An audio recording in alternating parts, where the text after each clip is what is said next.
تا دێت ناڕەزایەتیەکان لە عێراق دەشت بە گەندەڵی و ئەنجامدانی چاکسازی زیاتر دەبێت و سەرۆک وەزیرانی عێراقیش لە هەوڵی چارەسەرکردنی کێشەکانە، بەڵام تاوەکو ئێستا وەکو پێویست نەیتوانیوە ناڕەزایەتیەکان کەم بکاتەوە.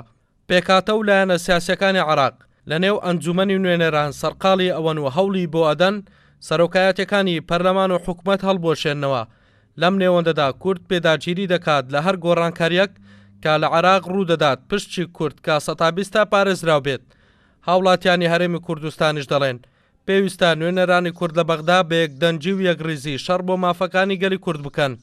کورد دەتوانی دەستکەوتی گەورە بەدەستبینیتن. بەڕێی من ئەگەر لە بەغدا یەک دەنگ بن و لێرەش یەک دەنگ بن ئەوە ناتانن خۆمان لێ بدەن. پێویستە لە بەغدا ئێستا سەبارەت بەو مشکلانەی کە هەیە کورد یەک دەنگ بی یەک ڕەنگ بیتن یەک سەود بیتن هەمووی کوردەکان.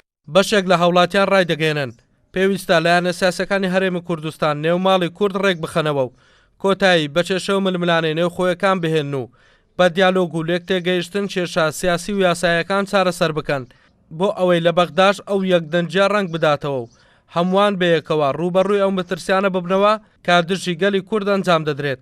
ناکرێ ئێمە لێرەدا بڵێن وڵای ئێمە هیچ ئیشمان لە بەغانەمە وا نییە تا ئێمە ئێستا ئەترافمان پێنەکرا وەکو ئەخلیمێک وەکو دەوڵەتێک ئەترافمان پێنەکرا چما ئێمە بڕۆین جیابی بینەوە لە عێراق بەدەستێکی بەتاڵەوە ئەکرێ ئێمە هەڵوێستێکمان هەبێ لە ناوماڵی خۆمانە یەک بین پاشەوەی لە بەغا توانیمان دەنگمان یەک بخەین ئەتوانی لەوێ هەڵوێ سەر بگرین لەوانەیە بتوانین لە بەغاوە ئێمە بڕیار بدەین لە عێراق جیابینەوە.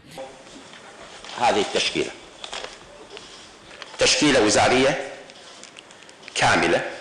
حەیدەر عەبادی سەرۆک وەزیرانی عێراق بۆ چارەسەرکردن و نێشتنی گەندەڵی و ڕازیکردنی تەواوی پێکاتەکانی عێراق سەرقاڵی پێکەنانی حکومەتێکی تەکنۆکراتە، بەڵام تاوەکو ئێستا و حکومەتە تەکنۆکراتی سەرۆک وەزیرانی عێراق نەبووەتە جێگای متمانەی لایەنە سیاسیەکانی عێراق، بۆیە تاکو ئێستا کێشە و ململانێکان لە نێو پێکاتە و لایەنە سیاسیەکانی عێراق بەردەوامیان هەیە.